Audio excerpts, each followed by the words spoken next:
Welcome back for another video. All right. What's good, y'all? It's Krill from Out the Box. I'm back for another lyric explanation video. Today, I'm actually going to be breaking down the lyrics to a full song. Usually, I would just do a few select lines of a song, but this particular song, I felt it necessary to break down the lyrics of the entire song. Okay. This song is entitled Popular by MC Homeboy Sandman, and it recently came out last week on his Bandcamp page. So currently it's only available on Bandcamp. I'll put a link to the song in the description of this video, okay? So yeah, Homeboy Sandman had the following to say about what inspired the song. He pretty much was inspired by the movie Wicked. He said it's a brilliant portrayal of how easy it is for press to be utilized to turn heroes into villains and villains into heroes, and of the price that's paid for trying to change unjust societies, rather than just striving to rise to the top of them. Needless to say, he loved it. So this song is also really a critique of how Homeboy Sandman sees aspects of the industry and the hand that is at play at influencing a lot of these artists to push music that has a negative stereotype that is degrading to the people that are listening to it, which unfortunately tends to be a lot of youth and people who are impressionable, right? And then it creates this perpetual cycle of negativity and degeneracy happening in the community. The song is essentially about how the negative forces of the music industry uses artists to push degrading stereotypes about the people of the culture. Let's get into the first set of lyrics. As always, this lyric breakdown is an observation of what I think he's trying to say with these lyrics and not necessarily the exact meaning he intended, right? It's open to interpretation. It's just my observation, okay? So he starts the lines with the lyrics, if you say enter, a lot of you will get a bigger slot. So he's basically saying if you perpetuate these negative stereotypes, one way is to use the N word, right? In this example, you'll essentially get a bigger radio slot. Your music will be played more. Your profile will be boosted. Maybe he's talking about the artist's social media following in this sense. And it's also important to note that in this song, Homeboy Sandman is talking in the character of that industry power or negative industry force that's influencing these artists, right? That's telling these artists what to do so that they can get these so-called rewards, right? Boost your profile another notch, a couple gigawatts, right? So he's also, again, talking about the artist, right? The artist is the one saying the N-word. The artist is the one that's pushing this negative stereotype, right? As a result, they get rewarded by the powers that be in the industry to get heard more, right? Then he says, no, you want these fans. He's basically saying he knows the artist wants to be famous, wants to have a lot of followers, hence the word fans. Then he says, we're going to give you airtime. You're going to plug these brands. So one of the things that they want the artist to do is also promote materialism. This is why they're rewarding the artist with the airtime, which is like music radio exposure, right? As a result of promoting certain brands, they get these rewards. So this is actually speaking to materialism and commercialism, right? Then he says, be a prostitute or act like you somebody who the DA want to prosecute. So he's talking about selling yourself. Now, it could also relate to how some female rappers are over-sexualizing themselves through the music today. And then there's the, violent or so-called gangster display of music by some of the male rappers and how they're deliberately putting themselves in position of being in prison. He goes on to say this and we'll put you on the A-list or the editorial playlist. So that's about getting media recognition again. And then he says, as long as you reinforce race, Now, I'm not 100% sure what he means by reinforced race, but I think he's talking about the stereotypes of Black people reinforcing and only promoting the negative or low vibrational things that occur within the Black culture. Then he goes on to say, reinforce hate. Don't use your brain, stay in your lane, play it safe. So this line is about the hate that gets pushed as a result of the music. Like, for instance, the drill rappers going at each other on record and then it turning out violent in person. But he's also saying, stay in your lane, play it safe, yell out some political cliches. We gonna serve it to the DJs. So, he's saying don't go against the grain, play it safe. Don't challenge the status quo. Do things that would be considered politically correct, and they're gonna service your music to the DJs, right? The artist is going to benefit as a result by getting his music played more again, right? Then they also do this. They give the artist another option. So if the artist doesn't want to do the stay in your lane, play it safe, yell out some political cliches, right? They say, hey, or you could go for shock value and rock a bunch of colors that kids fall prey.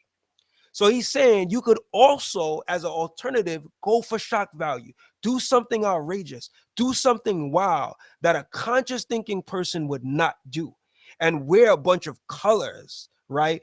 And wear a bunch of colorful clothes so that it could help influence the youth, unfortunately. He then says, dye your hair red, get some face tats, lose your inhibition, telling fibs all day. So I think the colors and the dyeing of the hair and the face tats is an example of a caricature image that rap has taken on in recent years. I think it's also a reference to rappers being like clowns, right? Not all rappers, but some of the ones, in the mainstream, right? And how kids are usually drawn to clowns at a circus or at a party. He's making a connection on how this clown image of the rapper is influencing the youth, unfortunately. Then he says, lose your inhibition, telling fibs all day. So inhibition means to like pretty much be embarrassed. So what he's saying, inhibition means to be embarrassed. So what he's saying is if the artist loses his ability to even feel embarrassed, right, then he pretty much has lost his integrity, right? There's nothing to be ashamed of. So he's willing to do whatever, even telling lies to get attention and ultimately money.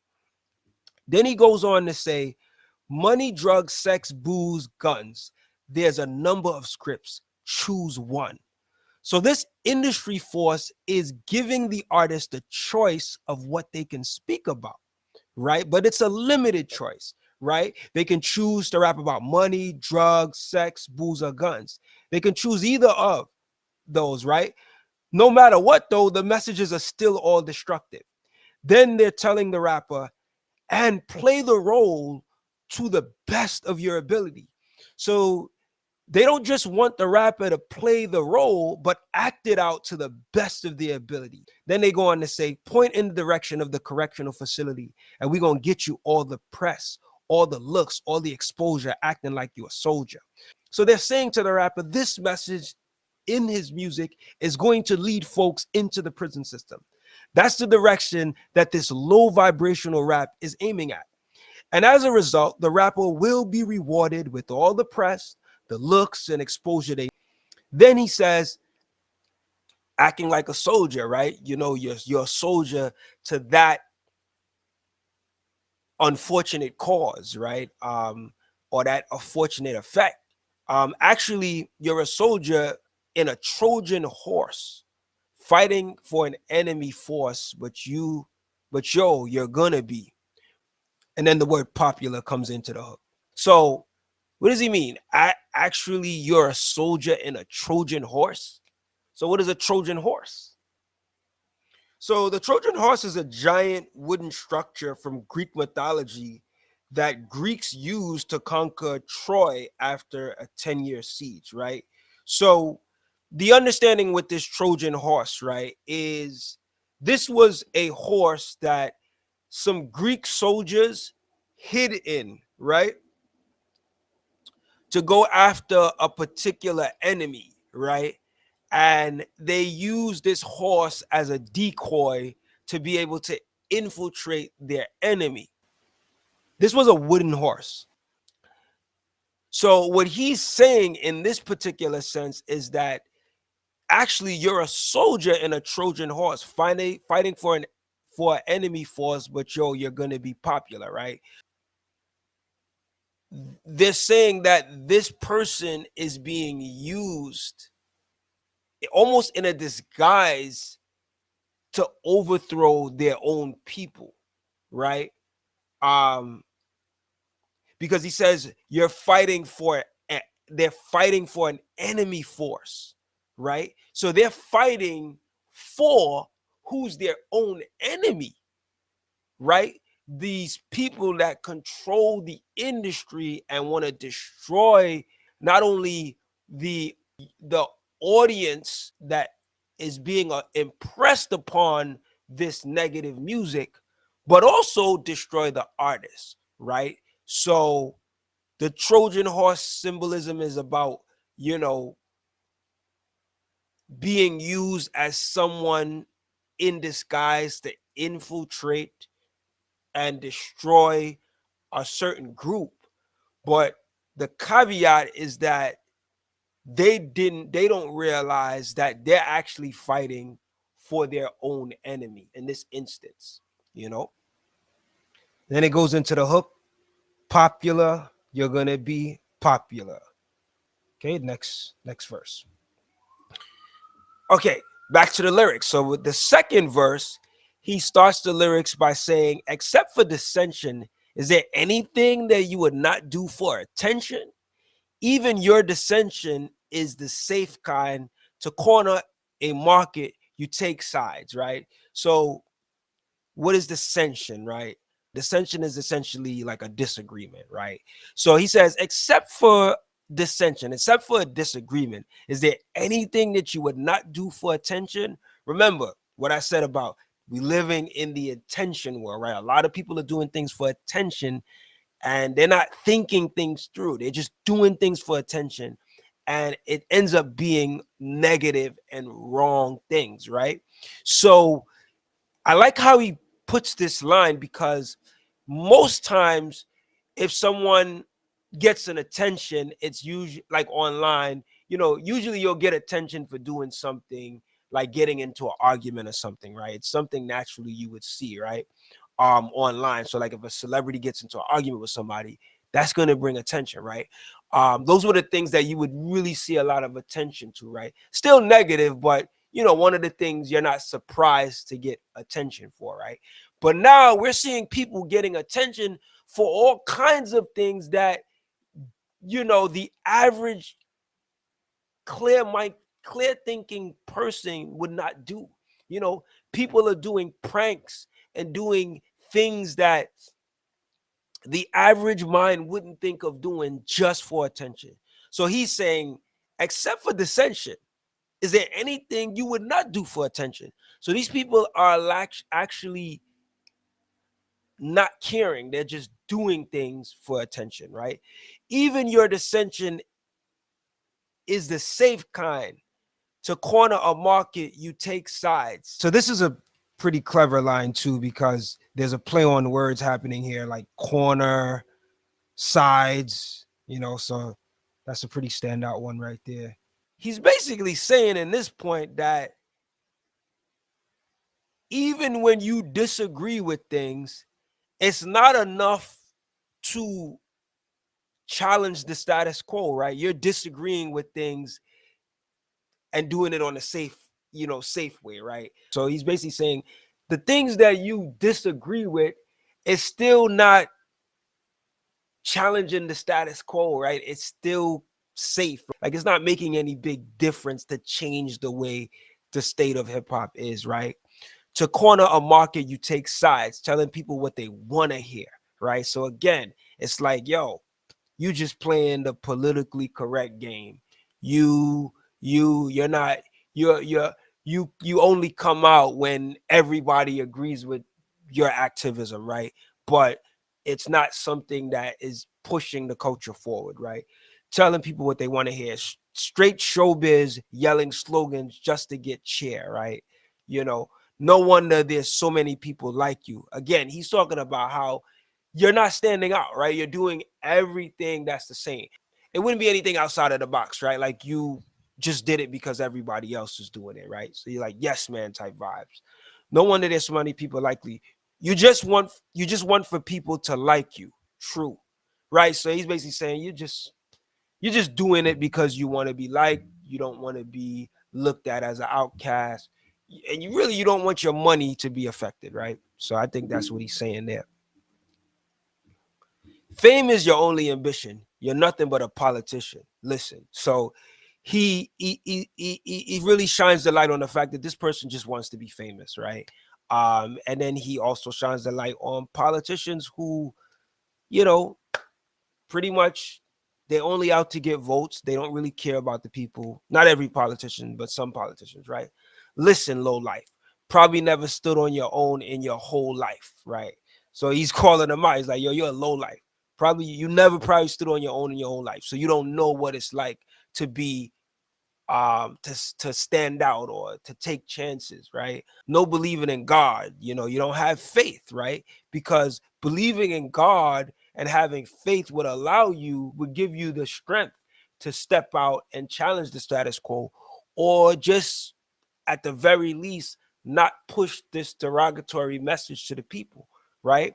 You're either sitting on fences or playing the odds. So sitting on fences is like an idiom that describes someone who's indecisive or neutral in a situation, right? So again, they're not making any moves to make change. They're just staying neutral, right?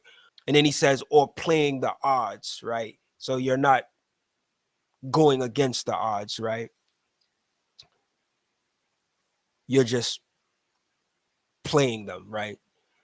In any case, you don't deliver the bars.